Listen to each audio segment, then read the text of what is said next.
Welcome back to the Chicago Tomahawk. I'm Mike, and I got my line mate Matt with me. And today, joining the podcast is Jayson from Vegas Fever. What's going on, man? Oh, not a lot, guys. How are you? Thank you for having us. We appreciate you so much. Oh, yeah. No problem, man. No problem. So let's talk some hockey, man. You are from Vegas. Got a lot going on this past offseason, mainly with the kind of bumble with Marc-Andre Fleury. To give DeBoer a pass, he mentioned that Fleury is not on social media, and he was given news by his agent that he was traded. To his credit, apparently during the trade, they can't say if someone has been traded unless the trade call has gone through. The trade call hadn't gone through and the trade got leaked. Marc-Andre Fleury found out about it before he could be told by the organization, and then a complete windfall came down from the fans, from pretty much everywhere, that really made the organization look bad. Do you think that it was done on purpose? Do you think that it was meant to disrespect Fleury in some way? Well, I could tell you that it rubs a lot of people in the organization and a lot of fans, especially my co-host, my wife, very wrong. and we try to go about the game looking at it from a professional standpoint and not really taking it too seriously. But the fact of the matter is that Marc-Andre Fleury was the heart, soul, and everything of the organization. That's the bottom line. For 4 years, and he was told he was going to retire as a Golden Knight, and he was planning on living in Vegas after.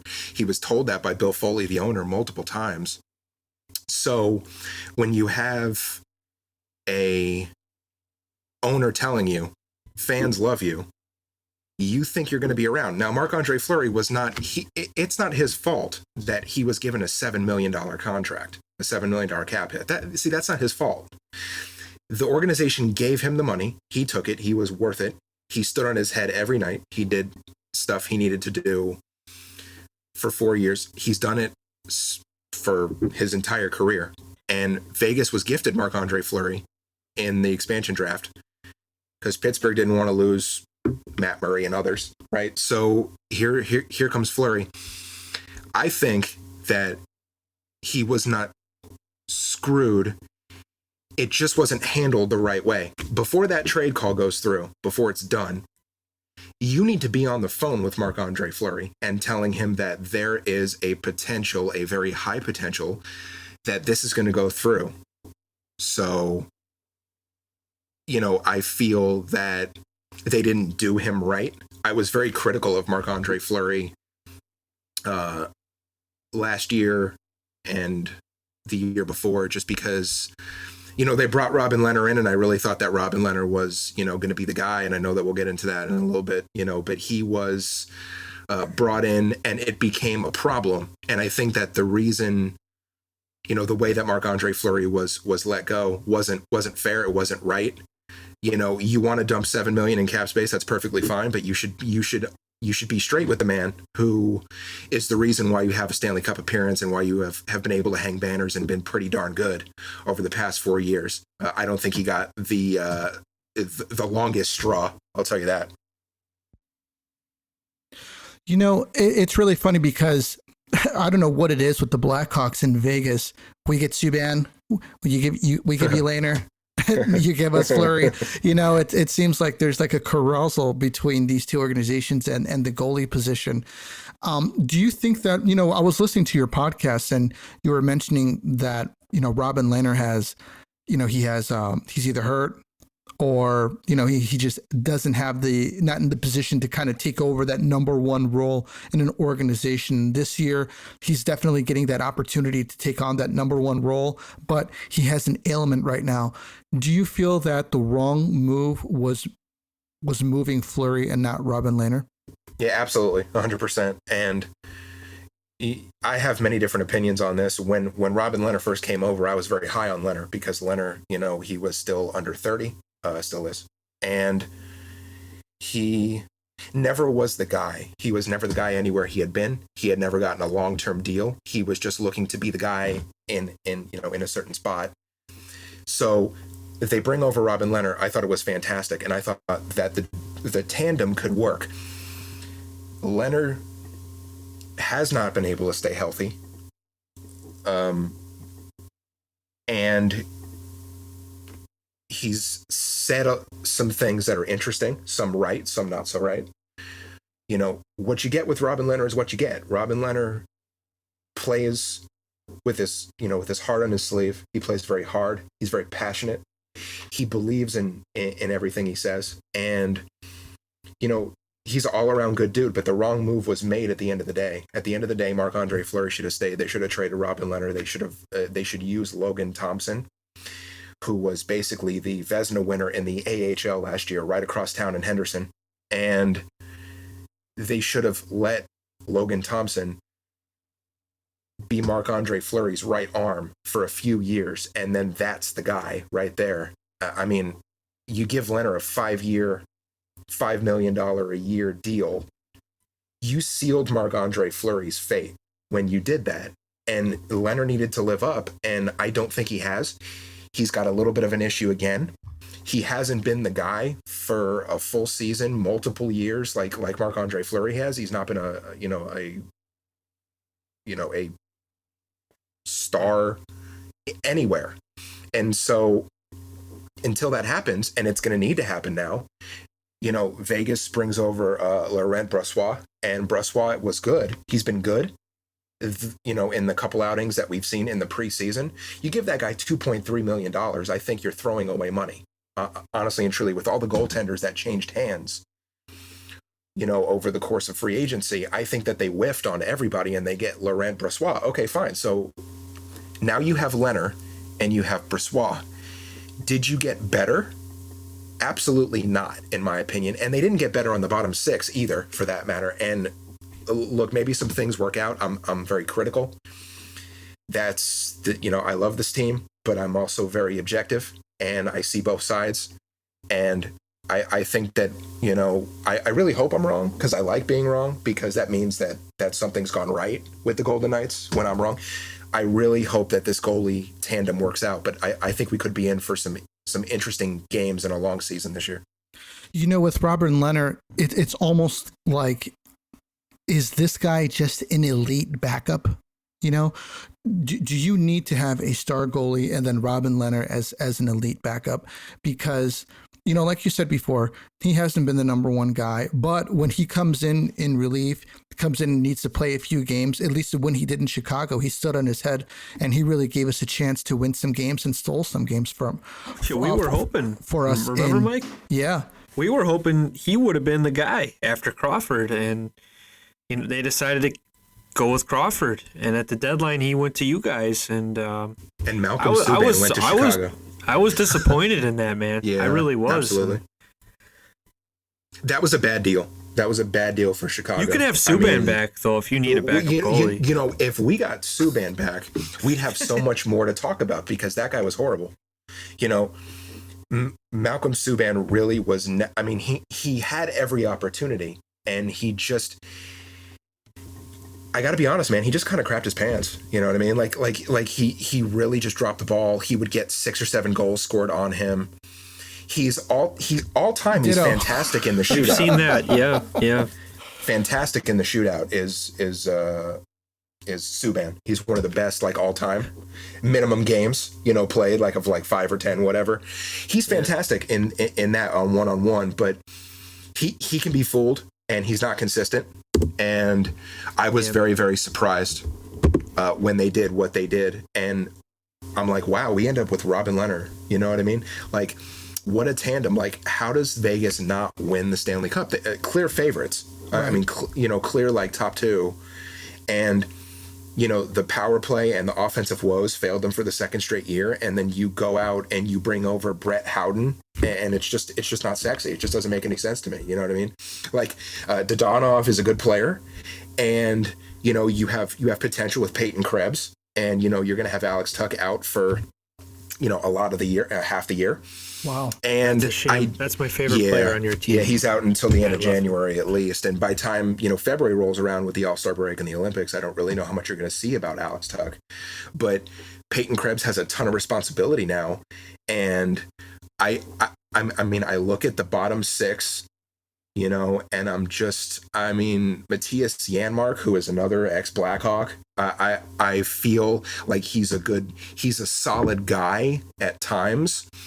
He has a hat trick in Game 7 of the first round against Minnesota. He's done some things, but I think when you're mixing all these guys, I'm just not sold right now. I mean, the season is played, and everything could change, but I'm just not sold on that.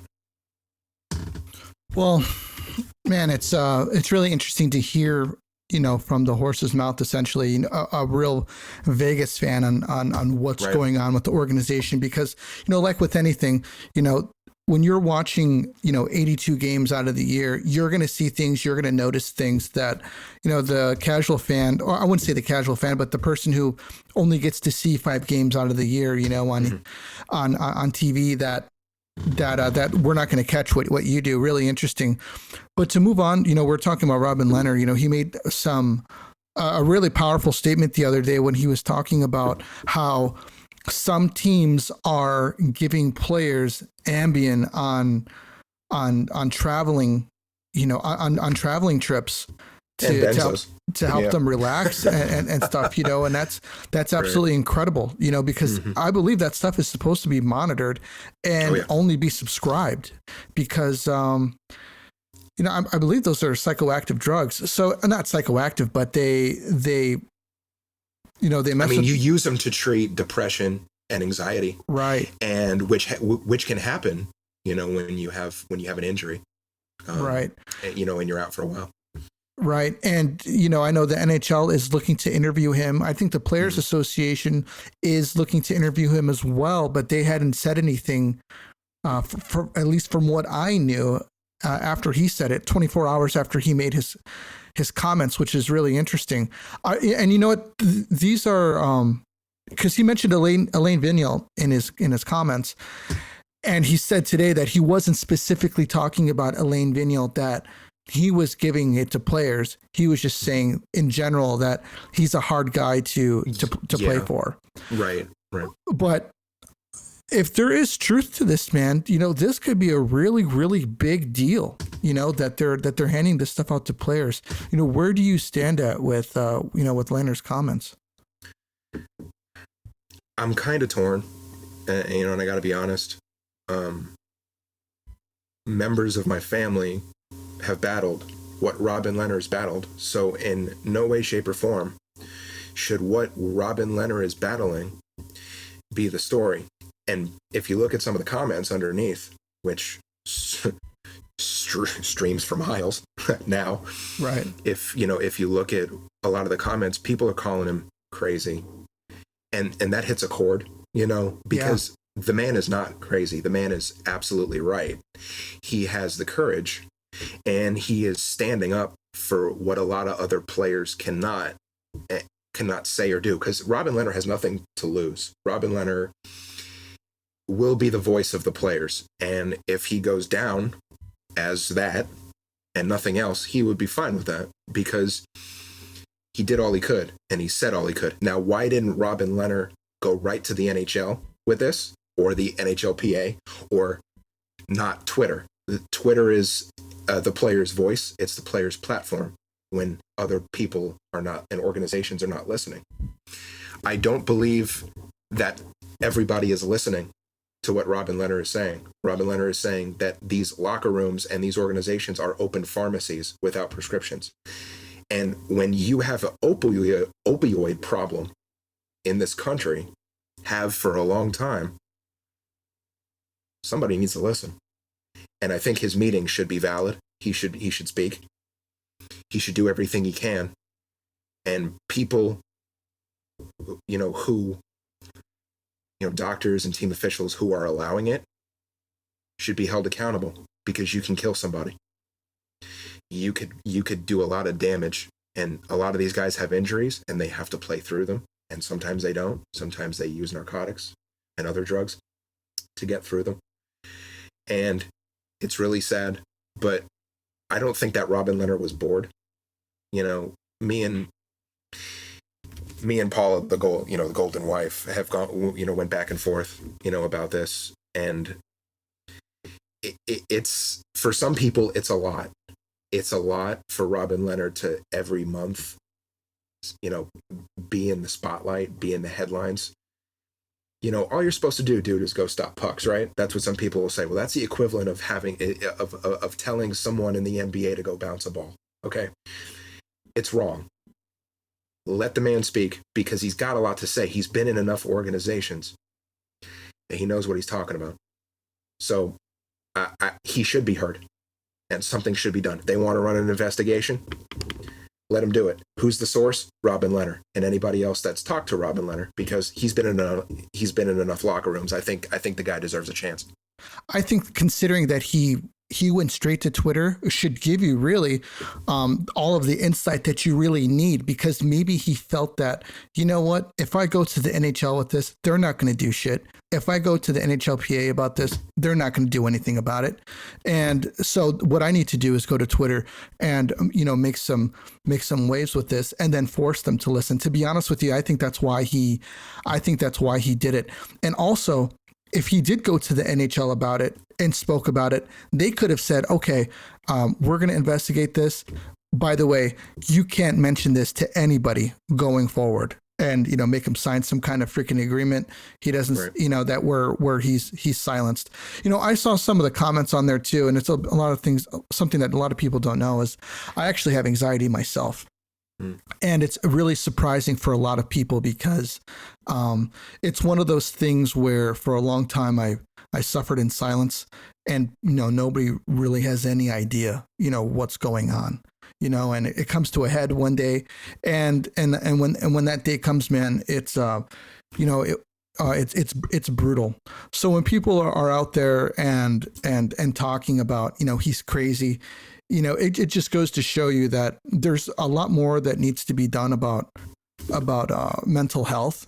And I would probably say education about it too, because, there's such a line. Like when someone says they have anxiety, people are kind of just blow it off. They're like, oh yeah, that sucks. Maybe you're just like a little nervous. It's like, no, that's not what it's like. What it's like is the walls are fucking closing in on me. There's a hurricane outside. There's a tornado coming in through the window, and everybody is just standing there looking at you like nothing is wrong, And I don't think that there's enough education on mental health. And I think that that needs to go out there. I'm glad that Robin Lehner is out there, advocating, for these types of things, and really bringing it to light about players, playing through injuries.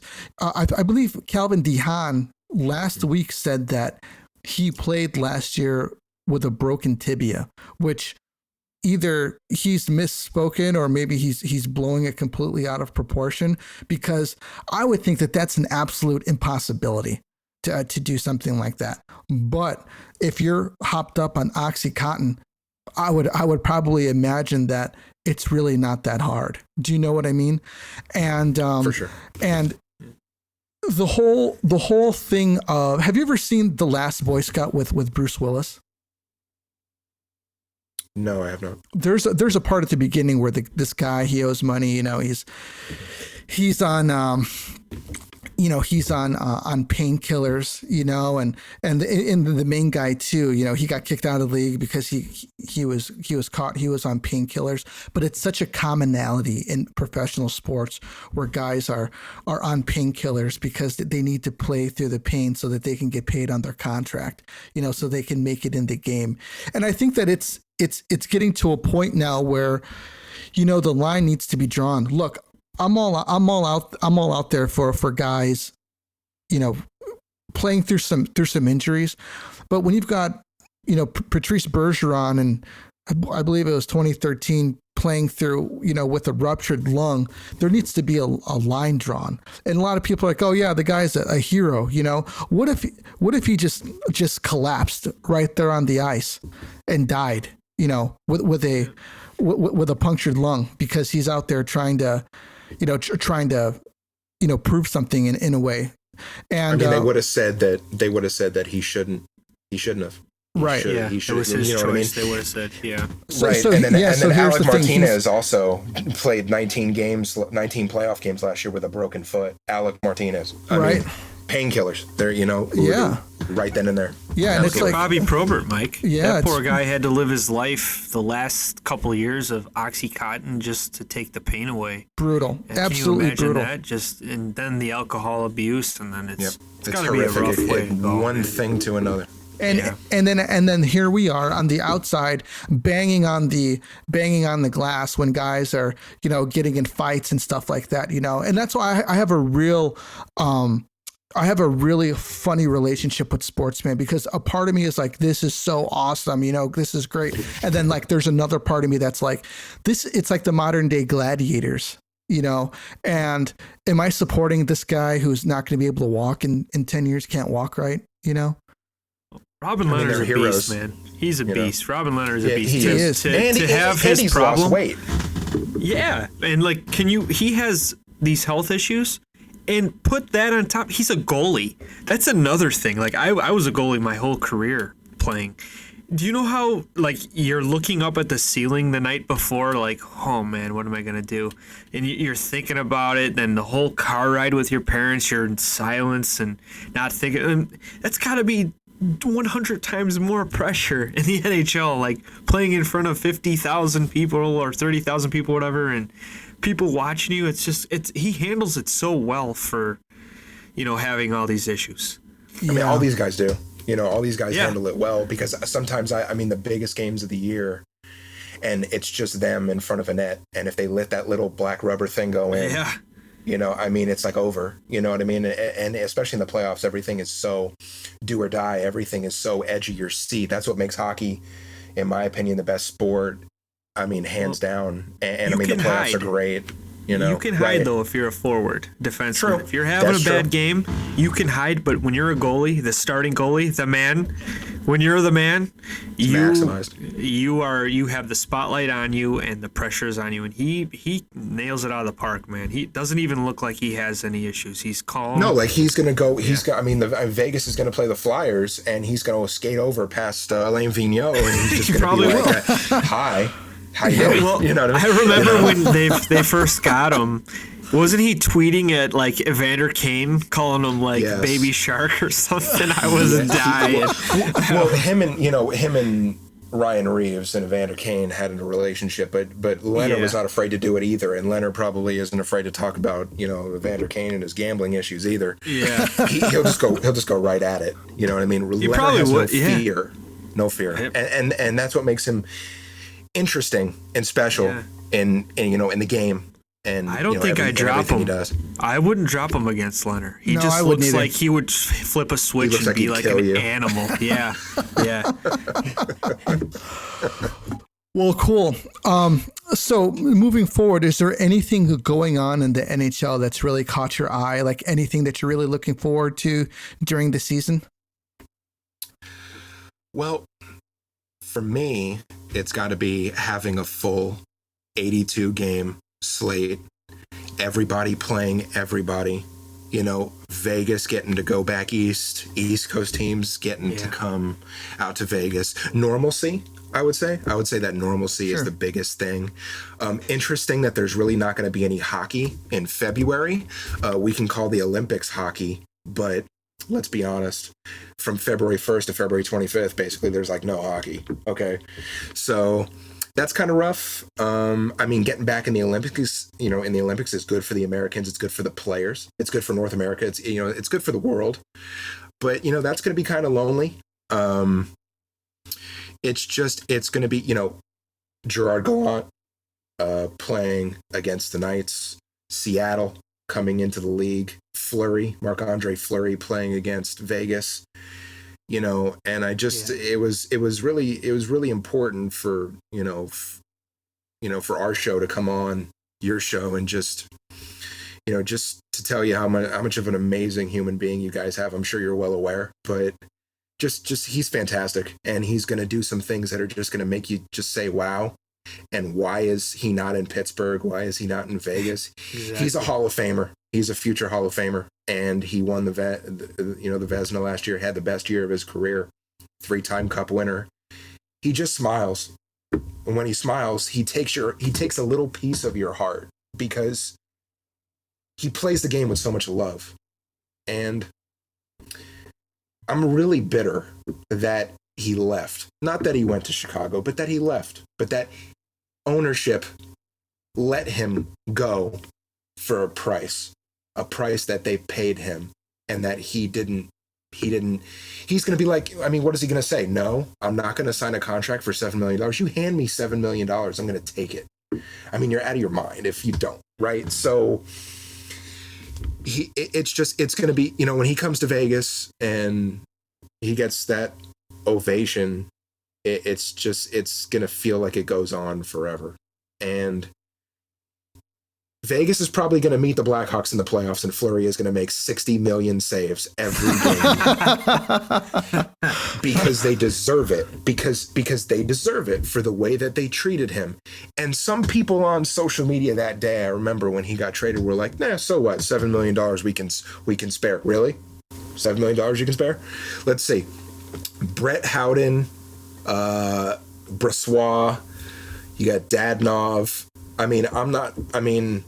Nolan Patrick, they were able to swing for Cody Glass. Cody Glass was dead in the water a year and a half ago because he had no confidence. The organization had no confidence in him. I really think that they gave away Marc-Andre Fleury. I mean, if you just want to take away, a little bit of the numbers away, they did. But there's for nothing. Yeah. In my opinion, and people will argue with you. They will argue with you until their teeth fall off that they did not give Marc-Andre Fleury up for nothing. And they did. They also gave Ryan Reeves, who was a tone setter, sometimes taking himself out of plays because of his physicality. I didn't get for that. A third-round pick. I don't get it either. I don't think I ever will. I think you could put that on my tombstone. I do not understand why Ryan Reeves was traded for a third-round pick. Here lies me. You know what I mean? Like, it was completely ridiculous. But when you think of Vegas, that's who I thought of. I mean, I thought of Ryan Reeves, Marc-Andre Fleury. Yeah. Right. Exactly. I thought Ryan Reeves was he seemed like more of like a fan favorite identity for the organization and the city. And a tone setter. And I thought that I understood why New York wanted him. Right. Oh, yeah. Because that's a tone Wilson's setter. Dead in the water. Yeah. Yeah, he is. He was a fan favorite, and he just had so much. Him and Fleury both had character, and so much given up on the ice. From both, and what a lot of organizations and different teams' fans might not know, and different podcasts and shows and writers, is that Vegas and the organization is rubbing people in and out of the organization the wrong way. In the past year to year and a half, it's been like 13 to 15 plus organizational people have left the organization. Wow. Vegas. You're talking about in arena people. You're talking about people in the front office, not players. That 13 to 15 was not player related at all. And I think that between the way that they've treated players and or other on the way out, at some point do players and other people wonder, hey, should I really go to Vegas because I'm kind of going to end up looking like a jackass on the way out, because that's what they've done.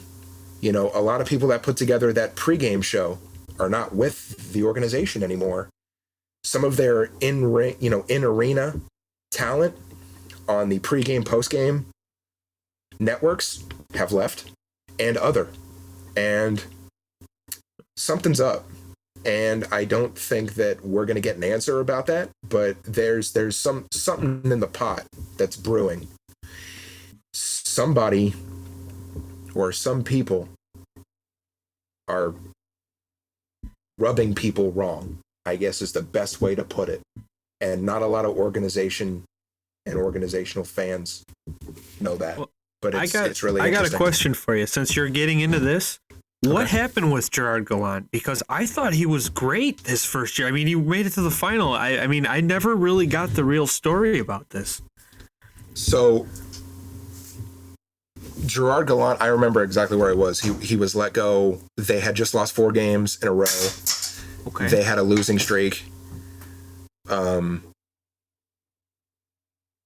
It started when they were up 3-1 in the Western first round against San Jose. That's where the crack in the relationship between Kelly McCrimmon, George McPhee, and Gerard Gallant started. About halfway through the year, like I said, they had a 4-game losing streak. In their opinion, they felt like, he lost the locker room. I don't really believe that actually happened.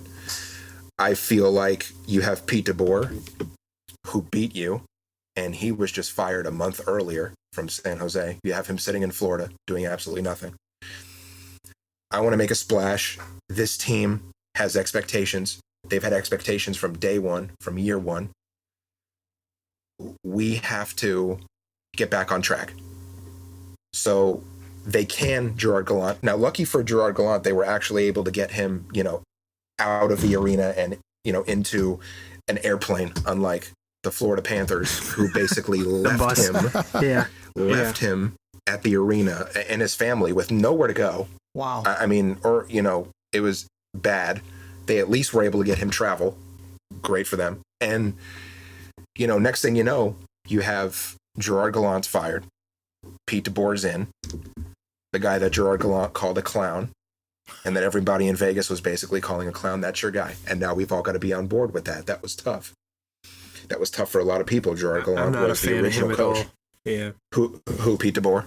Yeah, I am. No, there's a lot of those. Don't understand. He's been on New Jersey, lost. He's been with the Sharks, lost. I don't see the hype. I mean, if you guys fired Gallant for Joe Quenneville, yeah, I understand that one, but did not get that one.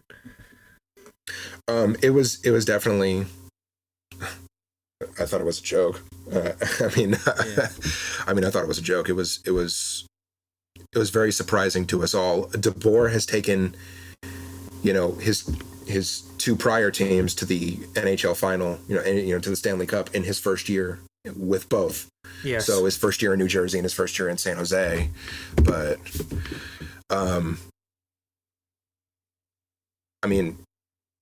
that's it, So never got it done. So hey man, is there anybody you want to give a shout out to? You want to let everybody know your social media sites? Yeah, for sure. So you can catch me at Vegas Fever Pod. That's the Vegas Fever podcast site, and you can also catch my wife. Her Twitter is at the Golden Wife, and we also do another show called The Golden Line, which I've talked to Mike about. It's more of a current event. It's more of what's going on in the world, hard-hitting stuff. It really is interesting. We have 1 episode out, but we're working on doing more. But those are the 2 ways to find us.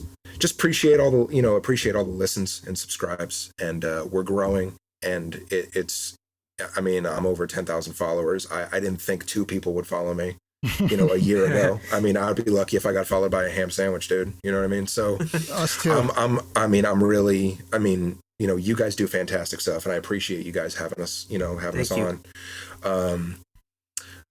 We should definitely do it again. We got some matchups, this season between, the Hawks and the Knights to talk about, and there's going to be plenty more going on, but that's us. We're just Vegas people. We're pretty, pretty hard on them sometimes, but sometimes they deserve it, but it gives us a lot of joy and fun, and we like doing it. So you guys are taking the Pacific, no doubt. Number 1 Pacific. Yeah.